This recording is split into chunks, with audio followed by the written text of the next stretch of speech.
Friends, आज के इस वीडियो में हम लोग लॉज ऑफ थर्मोडायनेमिक्स के बारे में जानेंगे कि zeroth law, first law, second law and third law of thermodynamics क्या होता है।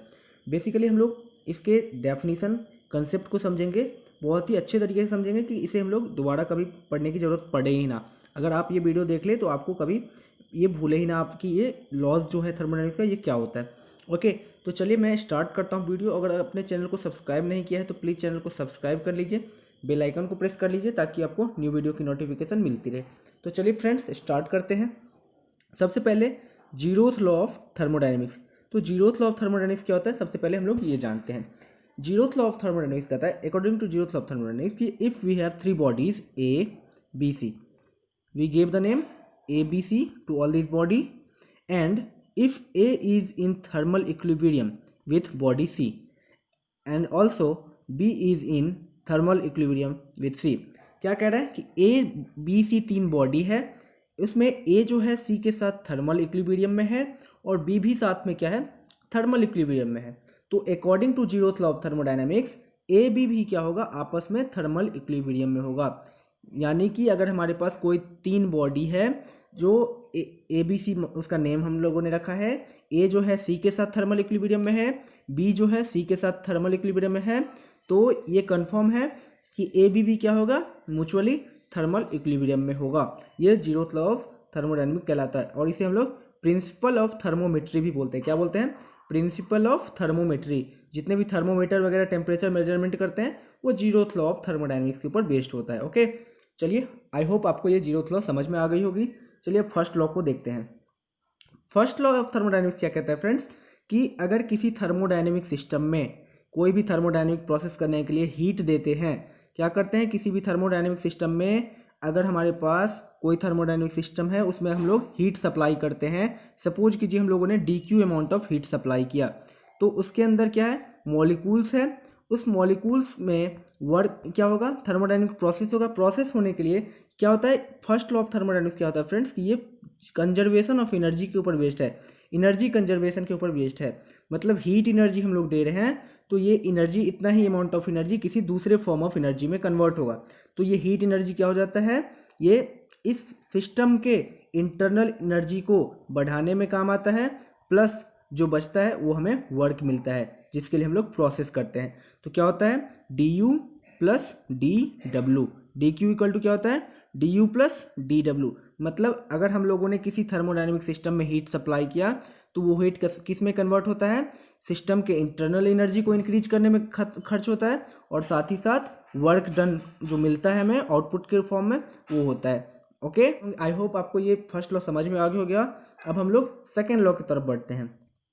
सेकेंड लॉ क्या कहता है, सेकेंड लॉ के लिए सबसे पहले तो आपको ये समझना होगा कि सेकेंड लॉ के लिए दो साइंटिस्ट थे, कैल्विन एक साइंटिस्ट थे और दूसरा क्लैसियस। ये दोनों साइंटिस्ट अपना अपना स्टेटमेंट रखे सेकेंड लॉ को लेके। दोनों का अपना अपना एक नज़रिया था देखने का, उसके बेसिस पे हम लोग देखते हैं कि क्या था वो second law. According to Kelvin पहले समझते हैं, कैल्विन ने क्या बताया था सेकेंड लॉ के लिए। कैल्विन बोले थे कि कोई भी हीट इंजन जो होता है, कोई भी हीट इंजन जो हम लोग बनाते हैं वो कभी भी 100% एफिशिएंट नहीं हो सकती है। उसकी एफिशिएंसी 100% कभी भी नहीं हो सकती है। क्या हो सकती है उसकी एफिशिएंसी, कोई भी हीट इंजन उसकी एफिशिएंसी 100% पॉसिबल नहीं है, कभी भी 100% नहीं हो सकता है। मतलब आप लोग जानते हैं कि कोई भी चीज़ जो है 100% परफेक्ट नहीं होता है, उसी तरीके से हीट इंजन का एफिशिएंसी कभी भी 100% नहीं हो सकता। ये कैल्विन बताए थे और इसे हम लोग सेकेंड लॉ के लिए अप्लाई करते हैं। इसके कंसेप्ट को समझते हैं। क्लैसियस जी ने कहा था कि कभी भी टेम्परेचर का फ्लो जो है वो लोअर टू हायर नहीं होता है without applying any external source of energy. मतलब कभी भी टेम्परेचर का फ्लो लोअर टू हायर नहीं होगा जब तक हम लोग उसमें कोई एक्सटर्नल सोर्स नहीं अप्लाई करेंगे। इसे समझने के लिए हम लोग चलिए एग्जाम्पल लेते हैं। हमारे पास एक कप गर्म चाय है। क्या है, हमारे पास एक कप गर्म चाय है। अब हम लोग इसे क्या करते हैं, यूनिवर्स में छोड़ देते हैं। क्या होगा, कुछ देर के बाद क्या हो जाता है, गर्म चाय क्या हो जाता है, वो नॉर्मल टेम्परेचर, रूम टेम्परेचर पर आके ठंडा हो जाता है। ठंडा हो जाता है क्योंकि आप लोग ये नेचुरल चीज़ देखते होंगे कि चाय जो है गर्म है, उसके बाद कुछ देर के बाद ठंडा हो जाता है। लेकिन कभी आपने ऐसा देखा है कि चाय जो ठंडी चाय है ये अपने आप गर्म हो जाती है? कभी आपने ऐसा फील किया है कि चाय रखे थे और विदाउट अप्लाइंग हीट एनर्जी ये बहुत ज़्यादा गर्म हो गया है? ऐसा नहीं होता है। तो यही यहाँ हाइयर से लोअर की तरफ टेम्परेचर जो है फ्लो होता है, लेकिन लोअर से हाइयर की तरफ फ्लो करने के लिए हमें एक्सटर्नल सोर्स चाहिए, कोई हीट एनर्जी चाहिए, हीट का सोर्स चाहिए। तो यही क्लैसियस जी का कहना था कि टेम्परेचर का फ्लो हमेशा हाइयर से लोअर की तरफ होगा, ना कि लोअर से हाइयर की तरफ। ओके ओके, तो चलिए अब हम लोग थर्ड लॉ की तरफ बढ़ते हैं। थर्ड लॉ क्या है?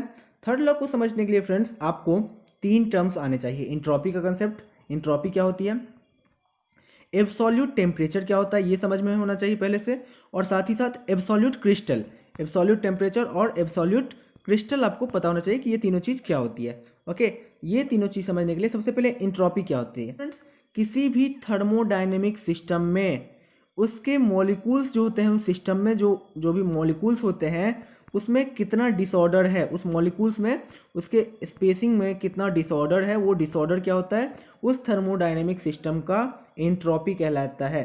ओके, मॉलिक्यूल्स में जो डिसऑर्डर होता है थर्मोडायनेमिक सिस्टम में, उसे हम लोग एंट्रोपी कहते हैं। समझे? वो जो रेंडमनेस होता है, वाइब्रेशन होता है, डिसऑर्डर होता है, ये सारे टर्म्स एंट्रोपी के लिए यूज करते हैं। ओके, एंट्रोपी समझ गए।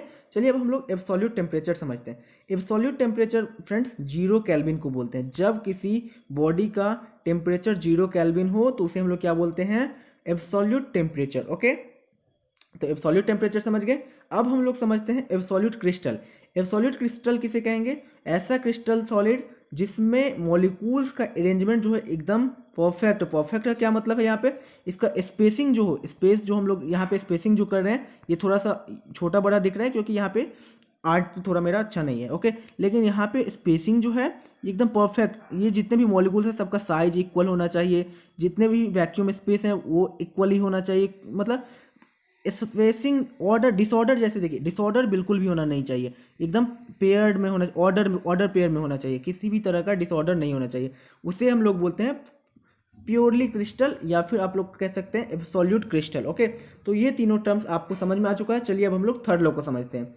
तो थर्ड लॉ कहता है कि किसी भी एब्सोल्यूट क्रिस्टल में at absolute temperature, absolute crystal है और उसमें एब्सोल्यूट टेम्परेचर पे, एब्सोल्यूट टेम्परेचर मतलब 0 केल्विन पे, उस क्रिस्टल का एंट्रोपी 0 होता है। इसका क्या कंसेप्ट है कि एब्सोल्यूट क्रिस्टल है मतलब इसमें क्या है, डिसऑर्डर बिल्कुल भी नहीं। अभी मैं बताया हूँ एब्सोल्यूट क्रिस्टल क्या होता है, जिसमें डिसऑर्डर बिल्कुल भी ना हो। ओके, तो उसका डिसऑर्डर जब नहीं है तो क्या होगा, ये डिसऑर्डर नहीं है तो क्या होगा, एंट्रोपी 0 होगा। ये कब पॉसिबल होता है? एब्सोल्यूट टेम्परेचर पे 0 केल्विन पे डिसऑर्डर नहीं होता है, मतलब एंट्रोपी 0 होती है। क्योंकि एंट्रोपी क्या होता है, डिसऑर्डर इन मॉलिक्यूल्स। तो 0 केल्विन पे डिसऑर्डर बिल्कुल भी नहीं होगा एब्सोल्यूट क्रिस्टल में, क्योंकि जब हम लोग हीट सप्लाई करते हैं तब मॉलिक्यूल्स में वाइब्रेशन स्टार्ट होता है और डिसऑर्डर स्टार्ट होगा और एंट्रोपी एग्जिस्ट करेगी। लेकिन एब्सोल्यूट टेम्परेचर पे किसी भी क्रिस्टल का एंट्रोपी 0 होता है। ये कंसेप्ट है थर्ड लॉ। आई होप आपको ये तीनों लॉ समझ में आ चुका है। अगर आपको वीडियो पसंद आई है प्लीज़ यार चैनल को सब्सक्राइब करो, और कुछ नहीं कहना चाहता हूँ, चैनल को सब्सक्राइब करो अगर वीडियो पसंद आई है तब। Okay, thank you for watching this video.